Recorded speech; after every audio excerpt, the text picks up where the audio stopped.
Hello everyone and welcome back. So we need to talk about Princess Beatrice because the poor woman has just been dealt a rather devastating blow by the palace. And honestly, it's quite heartbreaking when you hear the full story. Despite doing absolutely everything right and never putting a foot wrong, Beatrice has reportedly been blocked from becoming a working royal. And the reason? Well, it's all down to her parents' past mistakes, specifically Prince Andrew and Sarah Ferguson's connections to Jeffrey Epstein. King Charles and Prince William have essentially said no to her stepping up, even though the royal family desperately needs more working members right now. It's rather tragic, really. Before we dive into all the details, do give this video a like and subscribe if you enjoy royal content. I'd love to hear your thoughts in the comments as well. Right, let's get into it. So here's what's been going on behind palace walls. According to sources who spoke to the Daily Mail, Princess Beatrice was genuinely keen to help ease the burden on King Charles and Prince William by taking on more royal engagements. The timing actually made perfect sense. This was particularly discussed during 2024 when both King Charles and Kate Middleton were undergoing cancer treatment. The family was stretched incredibly thin, and Beatrice saw an opportunity to step in and help her uncle and cousin. A royal insider revealed something quite telling. Beatrice does want to be a working royal, and she wants to do royal events to help her uncle because she'd enjoy them and she would be good at the job. Charles apparently appreciates this. Now, that's important. King Charles himself actually appreciates her willingness and recognizes she'd be good at the job. So it's not that they don't think she's capable or worthy. The source continued, "There had at one stage been a feeling that Bea could have been lined up one day. She's never put a foot wrong, don't forget, and she shouldn't be punished for the sins of her father." And that's the crux of it, isn't it? Beatrice herself has conducted herself impeccably throughout her entire life. She's built a successful career outside the royal family, she supports numerous charities, she's a devoted mother. There's literally nothing to criticize about her personal conduct. But here's where it gets complicated. The insider added, but the king's courtiers are concerned Andrew could try to get in via the back door by exerting influence over her. So essentially, the palace advisors are worried that if they give Beatrice a prominent role, Prince Andrew might use that as an opportunity to worm his way back into royal life through his daughter. It's guilt by association, really. Now let's address the elephant in the room. Why is this even an issue? Well, it all comes down to Prince Andrew's disastrous association with Jeffrey Epstein, the convicted sex offender. Prince Andrew's friendship with Epstein has been well documented and absolutely toxic for the royal family's reputation. That infamous BBC Newsnight interview in 2019, where Andrew attempted to explain his relationship with Epstein, was an absolute car crash. It led to him stepping back from royal duties entirely. But it's not just Andrew. Sarah Ferguson, Beatrice's mother, has also been caught up in the scandal. Recently released documents from 2011 showed emails where Fergie apologized to Epstein, calling him a steadfast, generous, and supreme friend. This is despite the fact that she'd publicly denounced him just weeks earlier in an interview. Fresh documents released by the US Congress have kept the scandal alive, with reports suggesting there could be over 100 emails that could further damage Andrew's reputation. The palace is understandably terrified of more revelations coming out. Following these recent revelations, 8 charities have already severed ties with Sarah Ferguson. The fallout has been swift and brutal. And poor Beatrice is bearing the brunt of consequences for scandals she had absolutely nothing to do with. In fact, Beatrice has even stepped down from her role as trustee of the Outward Bound Trust, a position she held for 6 years, and one that was particularly meaningful as it was previously supported by her late grandfather, Prince Philip, for 65 years. The charity's head of marketing confirmed that Beatrice's contribution was greatly valued and mentioned a new role may be announced in due course, but the timing of her departure speaks volumes about the pressure the York family is under. So how has Beatrice handled all this rejection? Well, rather brilliantly, actually. Rather than sitting around waiting for the palace to change its mind, she's taken matters into her own hands. In August 2025, while most of the royal family was enjoying their summer holiday at Balmoral, Beatrice made a significant career move. She launched a new tech business called Purpose Economy Intelligence Ltd. alongside Luis Alvarado Martinez, a Spanish executive from the World Economic Forum. Beatrice took on a 45% share of the company, with her private secretary Olivia Horsley holding the remaining 10%. This announcement effectively ended all speculation about her becoming a full-time working royal. She'd clearly seen the writing on the wall and decided to invest her energy elsewhere rather than waiting for an opportunity that was never going to come. It's worth noting that Beatrice already has an impressive career.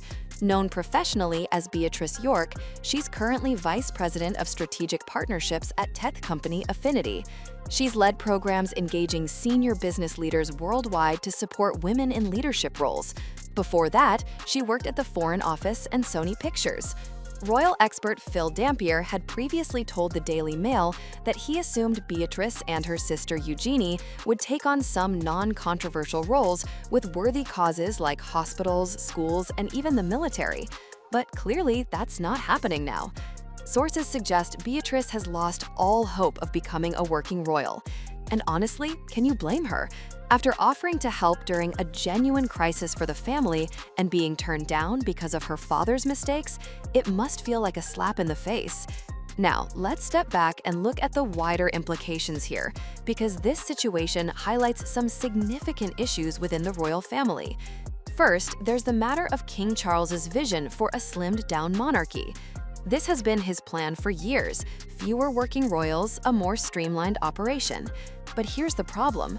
With Prince Harry and Meghan stepping back in 2020, and now with both Charles and Catherine dealing with serious health issues, the family is genuinely stretched thin.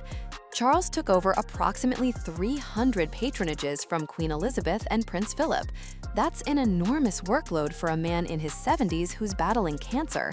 Prince William and Catherine are also managing a massive load of responsibilities whilst raising 3 young children. The logical solution would be to bring in reliable family members like Beatrice and Eugenie to help share the burden. They're educated, articulate, popular with the public, and willing to serve. But Charles and his advisors are stuck between a rock and a hard place. On one hand, they need the help. On the other, they've been absolutely adamant about their no half-in, half-out policy following Harry and Meghan's departure. They also can't risk any association with the Andrew Epstein scandal tainting the monarchy further. There's also the question of what happens when Prince William becomes king. Some royal commentators believe William might take a different approach. Former royal butler Grant Harold suggested that while William shares a close bond with Beatrice, he's unlikely to make her a senior working royal because she already has her own successful career. But others suggest that William is increasingly aware of his extended family and might reconsider the slimmed-down approach once he's in charge. What really gets to people about this situation is just how fundamentally unfair it is to Beatrice. She spent her entire adult life conducting herself with grace and dignity. She's never courted controversy. She's never sold stories to the press. She's never embarrassed the family. She's built a legitimate career and contributed to society in meaningful ways. Yet she's being punished for her father's appalling judgment and her mother's questionable decisions. As one insider put it, she and Eugenie have been tarnished with the same brush as their parents, leaving them heartbroken. There's something particularly British about this whole situation, isn't there? The idea that family reputation matters more than individual merit, that the sins of the father truly are visited upon the children. Compare this to how other royal family members have been treated. Look at how protective the palace has been of Prince William and Prince Harry over the years, despite their own share of youthful indiscretions. Look at how Kate Middleton was eventually fully embraced by the family, despite years of being labeled Waity Katie. But Beatrice? She's done nothing wrong, yet she's being kept at arm's length because of fears about what her father might do if given any opportunity to edge back into royal life. And here's the thing, those fears might be justified. Prince Andrew has shown remarkably poor judgment repeatedly. The palace probably is right to be concerned about him trying to rehabilitate his image through his daughters. But that doesn't make it any less crushing for Beatrice, who's essentially being told that no matter how hard she works or how exemplary her conduct, she'll always be defined by her father's mistakes. The reaction to this news has been quite interesting, actually, because people seem genuinely divided. One camp is absolutely furious on Beatrice's behalf.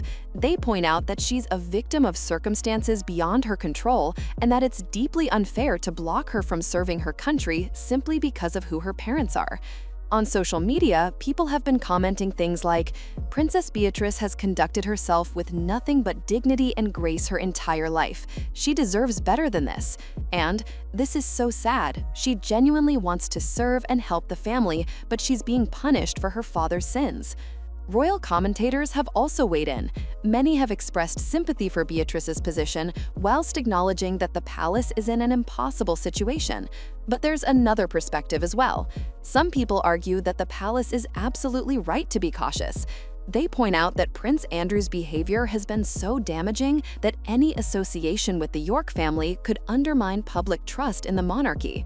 Others suggest that perhaps Beatrice is better off building her own career anyway. Why would she want to join an institution that's clearly conflicted about having her? She's already successful and respected in her own right. There's also been discussion about what this means for the monarchy's future. If they're too rigid and unforgiving, do they risk alienating family members who could genuinely help? But if they're too lenient, do they risk appearing to condone or forgive serious misconduct? Royal expert Tom Quinn raised an interesting point to the Mirror, suggesting that for William and Catherine, an alliance between Harry and Meghan and Beatrice and Eugenie is a huge worry. The concern is that as virtual outcasts themselves, Beatrice and Eugenie might have more in common with the Sussexes than with the rest of the family. So where does this leave Princess Beatrice? Well, seemingly moving on with her life and focusing on areas where she can make a genuine difference without palace restrictions. She's building her business career, supporting her chosen charities privately, and raising her two daughters, Sienna and Athena, with her husband, Edoardo Mapelli-Mazzi. By all accounts, she's handling this disappointment with the same grace and dignity she's shown throughout her life. But there's no denying it's a loss for the royal family as well. They've turned away someone who was willing, capable, and genuinely wanted to serve. Whether that decision will look wise in hindsight remains to be seen.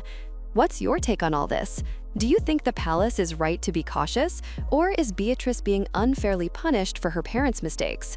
Should the royal family reconsider their stance on working royals, or is the slimmed-down approach the right way forward? Leave your thoughts in the comments. I genuinely love to hear different perspectives on this rather complicated situation.